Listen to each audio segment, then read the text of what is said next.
Grabe, ang ganda ng mga product namin talaga dito sa Gentle talaga.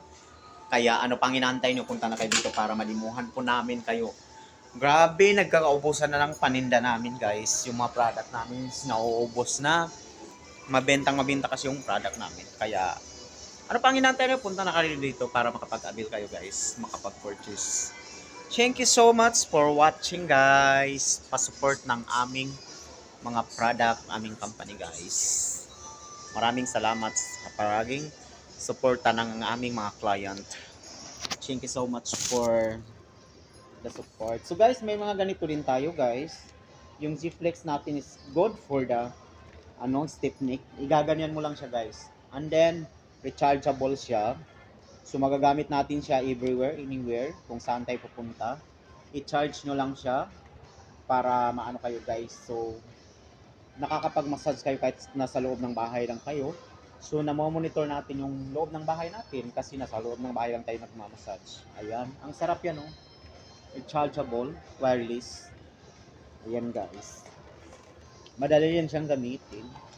So, mayroon din tayong G-Presso. Ayan. May G-Presso tayo and then may G-Presso tayo. Yung G-Presso natin. Yan, i-on mo lang. So, meron siyang charging, guys.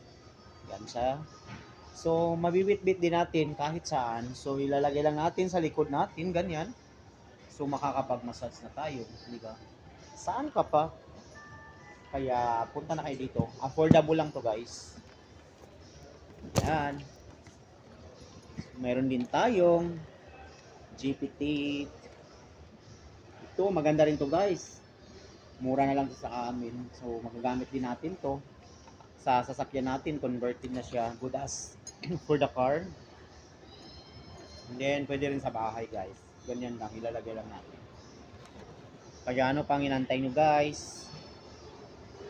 Yan. Mabintang may binta yung product natin dito kay Gentle.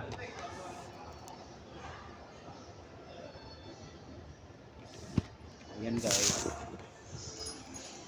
Then, meron din tayong foot massager. Ito yung mga foot massager natin, guys. Dalawang klase ito, guys. Meron din tayong GB TLAC. Sobrang ganda yan. Pag nananakit yung mga paa natin, so magagamit natin yan, guys. Hindi po tayo magsisisi dyan kasi sobrang useful and friendly use lang siya, guys. Napakagaling. Napakaganda.